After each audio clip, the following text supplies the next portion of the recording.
जय हिंद दोस्तों। स्वागत है आपका आपके अपने यूट्यूब चैनल गुरुकुल क्लासेस में। आज हम इस वीडियो में रीजनिंग का जो सेकंड चैप्टर था अपराध नियंत्रण, उसका सेकंड पार्ट शुरू करेंगे। और अगर आपको ये चैप्टर ढंग से समझना है तो आपको शुरू से अंत तक ये वीडियो देखनी होगी। ये चैप्टर जो मैं आपको इसमें थ्योरी जो पोर्शन पढ़ा रहा हूँ, इसमें बहुत छोटे छोटे मामूली से क्वेश्चन पूछे जाएंगे जो इस थ्योरी से ही रिलेटेड होंगे। कैसे क्वेश्चन पूछे जाएंगे वो आपको मैं बीच बीच में बताता रहूँगा। तो आपको क्या करना है, वो छोटे छोटे पॉइंट कॉपी में नोट करने हैं और इस तरीके से आज हम इस चैप्टर को कंप्लीट कर लेंगे और सेकंड चैप्टर हमारा कंप्लीट हो जाएगा। इसके बाद मैं नेक्स्ट वीडियो में कुछ ऑब्जेक्टिव क्वेश्चन इस चैप्टर से रिलेटेड करा दूंगा। तो चलिए शुरू करते हैं इस वीडियो को शुरू करने से पहले एक रिक्वेस्ट है आप सभी से, प्लीज़ मेरे चैनल को सभी सब्सक्राइब कर लें, बेल आइकन को दबा लें, वीडियो को लाइक ज़रूर कर दिया करें प्लीज़। इतने सारे व्यूज़ होते हैं 100, अभी तो देखिए मेरा चैनल नया है तो इतने व्यूवर्स नहीं है, फिर भी प्लीज़ मेरे चैनल को लाइक ज़रूर कर दिया करें, ठीक है। चलिए शुरू करते हैं। इस वीडियो में बोला गया है, अब मैं बताने क्या वाला हूँ आपको। ये जो पार्ट है ये किससे रिलेटेड है, तो इसमें अपराधों के बारे में बताया गया कि अपराध कितने प्रकार के होते हैं। तो इसमें मैं कई प्रकार के अपराध को बताऊंगा और कैसे कैसे इसमें क्वेश्चन बन सकते हैं। चलिए जानते हैं। दंड संहिता की प्रथम अनुसूची में जमानती और गैर जमानती अपराधों का उल्लेख किया गया है। सबसे पहला क्वेश्चन तो यहीं से बनेगा कि बताइए दंड संहिता की कौन सी अनुसूची में अपराधों का उल्लेख है। तो आपको यहाँ से क्वेश्चन मिला प्रथम अनुसूची, कौन सी, जो हमारी दंड संहिता थी उसकी पहली अनुसूची में अपराध, दो प्रकार के अपराध बताए गए हैं, एक जमानती और एक गैर जमानती। सभी मैं बिल्कुल विस्तार से समझाऊंगा। जो अपराध जमानत योग्य हैं उनमें अभियुक्त को जमानत देने का कर्तव्य न्यायालय एवं पुलिस का है। आपको एक शब्द समझ में आ रहा होगा, अभियुक्त कौन होता है, जिसके खिलाफ जो दोष बताया गया है, ठीक है, वो अभियुक्त होता है। ठीक है, जैसे मैंने कोई अपराध किया तो मैं अभियुक्त होऊंगा, या मेरे खिलाफ अभी दोष चाहे सिद्ध हुआ या नहीं हुआ, मैं अभियुक्त बोला जाऊंगा। तो ये जो काम होता है जमानत का, वो किसका होता है, वो काम न्यायालय का होगा एवं पुलिस का होगा। अब यहीं से क्वेश्चन बन सकता है कि बताइए जमानत कौन देगा। ठीक है, तो हम आगे पढ़ेंगे। नेक्स्ट है कि जमानत योग्य अपराध कौन से होते हैं, गैर जमानती कौन से होते हैं। तो जमानत योग्य अपराध वे हैं किसी व्यक्ति की मानहानि करना, किसी को अपनी इच्छा से चोट पहुंचाना, उसे बंधक बनाकर रखना, साधारण यानी नॉर्मल चोरी करना, या कोई अवैध नशा करना, ये सब जमानत योग्य होते हैं। मतलब बहुत छोटे मोटे जो अपराध होते हैं वो जमानत की श्रेणी में आती हैं, इसमें जमानत मिल जाती है। लेकिन जो जघन्य अपराध होते हैं, जो बड़े अपराध होते हैं, जो कठोर अपराध होते हैं, उन अपराधों में जमानत नहीं मिलती है। जैसे जैसे देखिए इसमें गैर जमानती अपराध के बारे में बोला गया है कि वे अपराध भारतीय दंड संहिता में गैर जमानत अपराध की परिभाषा नहीं दी गई है। फिलहाल तो हमारे जो दंड संहिता प्रक्रिया थी, जो मैंने कल पढ़ाया था, हमारे यहाँ पे कानून बनाया गया, उस कानून में दंड प्रक्रिया संहिता बनाएगी। पहले अंग्रेजों ने वो बनाई थी प्रक्रिया कि कौन कौन से दंड, कौन कौन सी किसके लिए होनी चाहिए, किस अपराध के लिए कौन सा दंड होना चाहिए। फिर बाद में जब देश आज़ाद हो गया तो हमने उसमें कई सारे संशोधन किए और हमने भारतीय दंड संहिता अपनी बनाई, जिसमें जो जमानत योग्य अपराध हैं उनके बारे में तो क्लियर देखो बताया गया है। लेकिन गैर जमानती अपराध कौन से होंगे इसके बारे में नहीं बताया गया। तो मैं आपको बता दूं कि जिनके बारे में नहीं बताया गया है कि वो गैर जमानती कौन से होंगे, यानी जो जमानती अपराध है उनको छोड़कर सभी गैर जमानती में आ जाएंगे। ठीक है, अतः कहा जा सकता है कि वे सभी अपराध गैर जमानती होंगे जो जमानतीय नहीं है। ठीक है, जैसे चोरी के लिए किसी की हत्या कर देना, गृह वेतन हेतु अनैतिक साधनों का प्रयोग करना, हत्या, बलात्कार, डकैती, जो बड़े बड़े अपराध हैं वो सब गैर जमानती अपराध होते हैं। चलिए आगे बढ़ते हैं। गंभीर एवं व्यापक स्तर के अपराध गैर जमानती बनाए गए हैं, ये मैंने आपको बता दिया है। अपवाद है, लेकिन इसमें एक अपवाद क्या है कि देखिए बेशक अपराध गैर जमानती क्यों ना हो, लेकिन जो अगर उसकी आयु 18 वर्ष से कम है, अवयस्क व्यक्ति है कोई, तो उसे, और बूढ़ा है, कोई रोगी है, इस मामले में उसको क्या छूट का प्रावधान दिया जाएगा। ठीक है, अब आते हैं किन अपराधों पे कि ये संज्ञेय अपराध कौन से होते हैं। तो संज्ञेय अपराध कौन से होते हैं, जो गंभीर अपराध होते हैं वे संज्ञेय अपराध की श्रेणी में आते हैं। जैसे अब आपको देखो यहाँ से ये चीज नोट करनी है कि दंड संहिता की धारा 2 पूछेगा, बताइए संज्ञेय अपराध किस धारा में उल्लेख है। तो दंड संहिता की धारा 2 में संज्ञेय अपराध का उल्लेख है, ये नोट करना है। तो संज्ञेय अपराध कैसे अपराध होते हैं जिसमें पुलिस अधिकारी प्रथम अनुसूची के या तत्सम प्रवृत्ति किसी अन्य विधि के अनुसार बिना वारंट के गिरफ्तार कर सकती है। मतलब ये बहुत ही संगीन अपराध होते हैं, इसमें वारंट भी नहीं जारी किया जाता है, सीधा गिरफ्तारी होती है। ठीक है। और असंज्ञेय कैसे होते हैं? तो असंज्ञेय अपराध जो होते हैं वो ज़्यादा मतलब बड़े अपराध नहीं होते हैं। दंड प्रक्रिया संहिता की धारा 2 में असंज्ञेय अपराध का आशय है कि ऐसा अपराध जिसके मामले में पुलिस बिना वारंट के किसी की गिरफ्तारी नहीं कर सकती, यानी बहुत बड़े अपराध ये नहीं होते हैं। आपको ये याद रखना है कि कौन सी धारा में इसका उल्लेख है। इन मामलों में पुलिस द्वारा तभी जांच की जा सकती है जब मजिस्ट्रेट जांच के आदेश दे दे। एक क्वेश्चन यहाँ से ये भी बन सकता है दोस्तों कि बताइए जांच के आदेश कौन देगा, तो यहाँ से आपको आंसर देना है मजिस्ट्रेट देगा। कौन देगा? मजिस्ट्रेट देगा।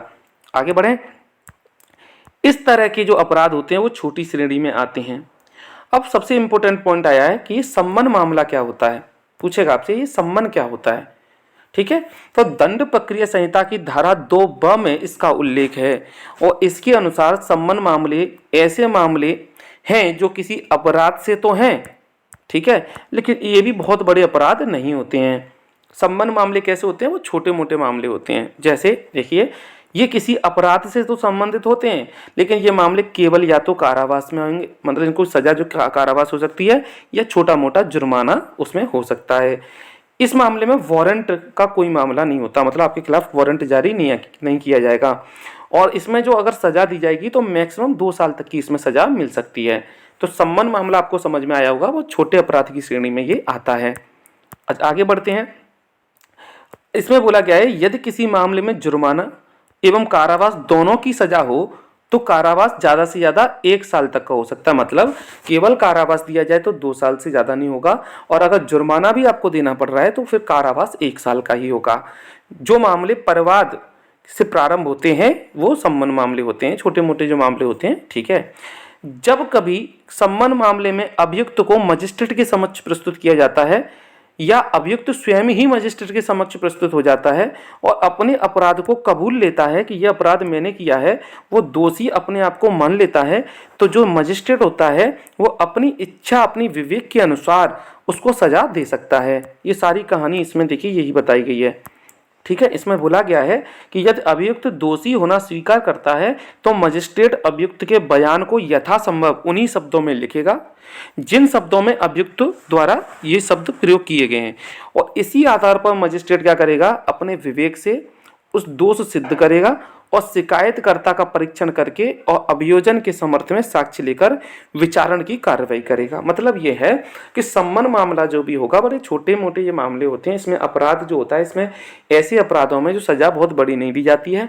अगर अभियुक्त खुद इसमें अपने आप को दोषी स्वीकार कर ले मजिस्ट्रेट के सामने, तो मजिस्ट्रेट पहले तो उसे शब्दों में ऐसा कैसा लिखेगा, उसको दोष सिद्ध करेगा और शिकायतकर्ता का परीक्षण करके अपने विवेक के अनुसार जो भी कार्रवाई उचित होगी उसको करेगा। ठीक है। बहुत बड़ी बात नहीं है, ये आपको समझ में आ गया होगा। तो सम्मन मामले कहाँ जाएंगे? ये क्वेश्चन यहाँ से बनेगा, तो आपको बताना है कि सम्मन के मामले जो होते हैं वो मजिस्ट्रेट के पास जाते हैं और मजिस्ट्रेट इसमें दंड सुनाने का अधिकार उसके पास होता है।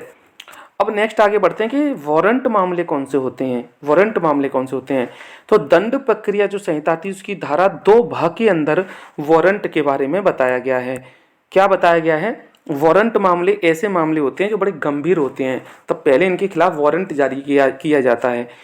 जैसे मृत्यु दंड हो गया, इसमें जो सजा मिलती है जैसे मृत्यु दंड मिलेगी या आजीवन कारावास मिलेगा, इसमें सजा 2 वर्ष की अवधि से ज़्यादा हो सकती है। ठीक है। वारंट और सम्मन मामले के विचारण की प्रक्रिया में अंतर होता है। अब यहाँ पर आपसे अंतर पूछ सकता है कि वारंट और सम्मन में क्या अंतर होता है। तो वारंट जो होता है वो गंभीर अपराध होते हैं और सम्मन मामले बड़े छोटे अपराध होते हैं। इनमें मैक्सिमम आप 2 साल तक की सजा सुना सकते हैं, लेकिन वारंट में 2 साल से अधिक की सजा हो सकती है। ठीक है। कारावास जो भी होगा। आगे बढ़ते हैं। अब इसमें कुछ डिफरेंस आपसे पूछेगा, विभिन्न प्रकार के जो अपराध होते हैं उनमें अंतर क्या होता है। तो पहले हम शुरू करते हैं कि जमानत योग्य और गैर जमानती योग्य अपराध कौन से होते हैं। फिलहाल तो इसे हम पढ़ते ही आए हैं, अभी तो हमने पढ़ा ही था कि जमानत योग्य अपराध का अर्थ ऐसे अपराधों से है जिसमें प्रथम अनुसूची के अनुसार जमानत योग्य माना गया है। अब देखिए बहुत इंपॉर्टेंट पॉइंट, ये बार बार रिपीट हो रहा है तो आपको नोट करना है कि कौन सी दंड प्रक्रिया संहिता की कौन सी अनुसूची में जो जमानती योग्य अपराध को माना गया है। तो आपको बताना है प्रथम अनुसूची में माना गया है। प्रथम अनुसूची में मतलब दो प्रकार के अपराध बताए गए हैं, एक जमानती है, एक गैर जमानती है। छोटे मामले अगर होते हैं तो उसमें जमानत मिल जाती है, और अगर नहीं होते, छोटे बड़े मामले होते हैं, उसमें जमानत नहीं मिलती है। जमानत का मतलब ये होता है कि उसको कुछ दिनों के लिए रिहा कर दिया जाता है। ठीक है, दोष मुक्त अलग चीज होती है, रिहा अलग चीज होती है। रिहाई में क्या होगा, वापस बुला सकते हैं, लेकिन दोष से अगर मुक्त कर दिया अगर न्यायालय ने, तो वापस उस पर तुम कितनी भी कार्रवाई करो, फिर उसके खिलाफ वो मुकदमा सुनवाई नहीं होगी। आगे देखो, इसमें पढ़ते हैं, जिसको किसी अन्य लागू रहे कानून द्वारा जमानत योग्य बनाया गया है। मतलब अगर हमारी दंड प्रक्रिया संहिता में अगर उसको जमानत योग्य माना गया है किसी अपराध को, तो वो होगा। लेकिन अगर जमानत की योग्य उसमें नहीं बोला गया है, कोई कृत्य, ऐसा कोई कृत्य कर दिया आपने और उस कृत्य के बारे में, ऐसे कोई काम के बारे में जमानत के बारे में नहीं बोला गया है, तो वो अपराध गैर जमानत में आ जाएगा। ठीक है, स्वतः ही आ जाएगा। जमानत योग्य अपराध जो होते हैं बहुत कम तीव्रता वाले होते हैं, बहुत मामूली प्रकार के होते हैं, इनमें दंड भी कम दिया जाता है। लेकिन जो गैर जमानती होते हैं वो अत्यंत गंभीर जघन्य प्रकार के होते हैं, इसमें कठोर मृत्यु दंड का प्रावधान भी है। बहुत बड़ी बात नहीं है, ये छोटी छोटी चीजें आपको पता होगा। जमानत योग्य अपराध के मामले में न्यायालय द्वारा जमानत स्वीकार की जा सकती है। क्वेश्चन यहाँ से बना, बताइए, जमानत योग्य मामले में जो भी जमानत होगी उसे स्वीकार कौन करेगा, तो न्यायालय उसको स्वीकार करेगा, न्यायालय। ठीक है, परंतु गैर जमानत योग्य अपराधों के संदर्भ में केवल कुछ विशेष परिस्थिति में ही न्यायालय जमानत स्वीकार कर सकता है।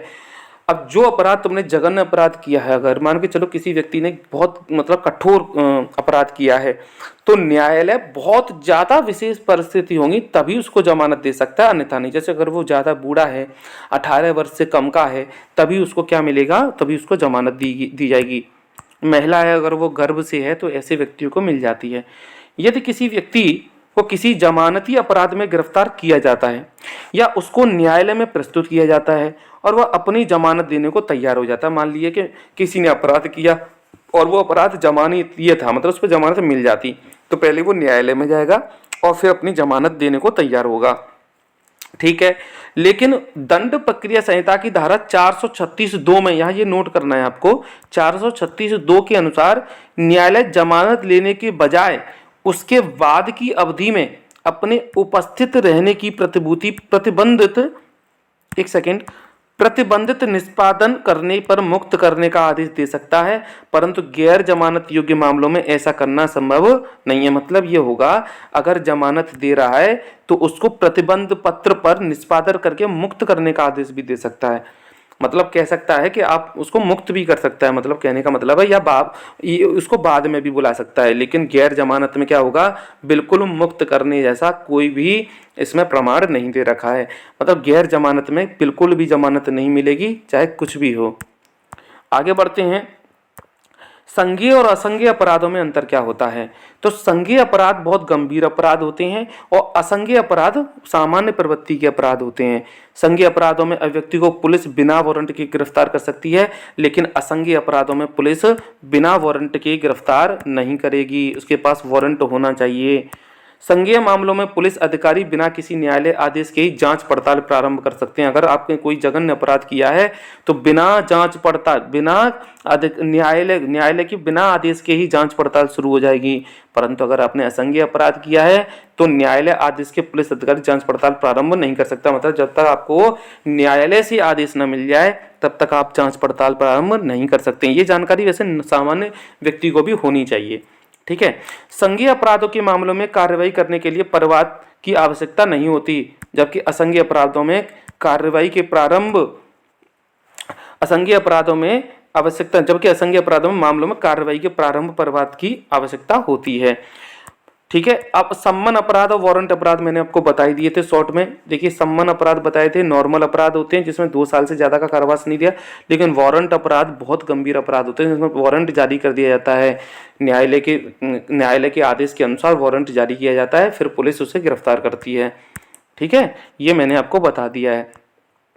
सम्मन मामलों में अभिव्यक्ति को दोष सिद्ध या दोष मुक्त किए जाने के लिए त्वरित एवं संक्षिप्त प्रक्रिया को अपनाया जा सकता है। मतलब अगर आपने कोई सम्मन मामला है, आपका नॉर्मल मामला है, तो आपको अगर दोष से मुक्त होना है तो त्वरित यानी पहले तो तुरंत कार्रवाई होगी, जो कुछ भी होगा, और नॉर्मल प्रक्रिया आप अपना सकते हैं और आप दोष से मुक्त कर दिए जाएंगे। जबकि वारंट मामलों में संचित प्रक्रिया अनुसरण नहीं की जा सकती, इसमें बड़े मतलब गहरी प्रक्रिया चलती है। किसी अभियुक्ति के विरुद्ध प्रथम दृष्टया मामला बनता है या नहीं, इस बात को सिद्ध करने हेतु गवाहों को बुलाकर साक्ष्य लिया जाना आवश्यक है। ठीक है, अब आगे बढ़ते हैं। संबंध मामला पढ़ लिया, अब देखते हैं उन्मोचन, रिहाई और दोष मुक्ति में अंतर क्या है। वेरी इंपॉर्टेंट, आपको पता रहना चाहिए रिहाई क्या होती है, दोष से मुक्त क्या होता है। मैं आपको पहले पढ़ने से पहले बता दूं कि रिहाई जो होती है उसमें अगर रिहाई दे दी जाए तो व्यक्ति को दोबारा बुलाया जा सकता है, लेकिन अगर दोष से मुक्त कर दिया गया है न्यायालय ने तो फिर उसको दोबारा, अगर तुम कोई व्यक्ति दोबारा आवाज उठाता है उसके लिए, तो फिर उस पर कार्रवाई नहीं की जाएगी। देखो, रिहाई उस समय होती है जब अभियुक्त के विरुद्ध कोई प्रथम दृष्टया मामला दृष्टिगोचर नहीं होता है। ठीक है, ऐसे मामलों में अभियुक्त को अपना बचाव नहीं करना पड़ता। मतलब ये है कि अगर मान के चलो कोई व्यक्ति है, उसने और दूसरे व्यक्ति ने उस पर आरोप लगाए और दोनों पुलिस थाने में पहुंचे, ठीक है, या न्यायालय में पहुंचे, और इसने आरोप लगाए कि, और वो आरोप अगर वो सिद्ध नहीं कर पाया पहले मामले में, तो उसे रिहा कर दिया जाएगा। ठीक है, उसके खिलाफ कोई सबूत नहीं मिला तो रिहा कर दिया जाएगा, है ना, और न उस आरोप के लिए अभिवचन करना पड़ता है। अब जो जिसके लिए के खिलाफ तुमने आरोप लगाए थे उसको कोई बचाव की आवश्यकता नहीं पड़ती है, क्योंकि उसके खिलाफ तो आरोप सिद्ध ही नहीं हुए, है ना, इसलिए। लेकिन अगर मैं अब बात करूं किसकी, दोष मुक्ति की, तो अगर उसने प्रथम दृष्टया मामला साबित, लेकिन इसी मामले की बात करें रिहाई की, अगर पहला ही दृष्टया मामले में दोष उसके खिलाफ पाया गया तो फिर उसको रिहाई नहीं की जाएगी। या तो फिर वो क्या होगा, दोष सिद्ध होगा या फिर दोष से मुक्त होगा। अगर दोष सिद्ध हो गया तो कारावास होगा, और दोष से मुक्त हो गया तो फिर उसकी रिहाई नहीं होगी, फिर उसे गिरफ्तार किया जाएगा। मतलब अगर दोष सिद्ध हो गया तो रिहाई नहीं होगी। ठीक है, या तो फिर दोष से मुक्ति कर दिया जाएगा, सीधा सीधा। दोष से मुक्त का मतलब यह है फिर उसके खिलाफ कोई आगे की कार्रवाई नहीं होगी। अब इसमें देखिए आगे क्या बोला गया है, बहुत इंपॉर्टेंट बात यह भी है कि एक उन्मोचित किए जा चुके व्यक्ति पर उसी अपराध का आरोप अगर दोबारा लगाया जा सकता है यदि उसके विरुद्ध दूसरे साक्ष्य मिल जाएं। किसमें, रिहाई मामले में। परंतु जिस व्यक्ति को दोष मुक्त किया जा चुका है उस अपराध से जिससे उसकी दोष मुक्ति हो चुकी है, उसके लिए पुनः उसको विचारण, यही तो मैं कह रहा था बहुत देर से, यही तो समझा रहा था कि रिहाई के मामले में अगर उसके खिलाफ कोई साक्ष्य मिल जाए और रिहा हो जाए व्यक्ति तो उसको दोबारा उसके खिलाफ कार्रवाई की जा सकती है। लेकिन अगर दोष से मुक्त कर दिया है न्यायालय ने तो फिर उसके बाद पुनः विचारण नहीं होगा। और विचारण कौन करता है बताना, तो न्यायालय करता है। कौन करता है, न्यायालय। अब एक और छोटी सी चीज है, इसको जान लेते हैं कि जांच क्या होती है, जांच कौन करता है। तो याद रखना, दंड प्रक्रिया संहिता की धारा 2(6) में यह बताया गया है कि जो जांच होती है वो न्यायालय का जो मजिस्ट्रेट होता है वो करता है। अब जैसे आप कटघरे में खड़े हैं, ठीक है, आपकी फाइल किसके पास है, मजिस्ट्रेट के पास है, तो मजिस्ट्रेट सजा सुनाने से पहले जांच करेगा। ठीक है, सारी की सारी फाइलों को पढ़ेगा, कार्रवाई करने से पहले सोचेगा। ठीक है, अब अच्छा, कार्रवाई करने से पहले जो विचार बनाता है, विचारण करते हैं, उसको विचारण बोलते हैं।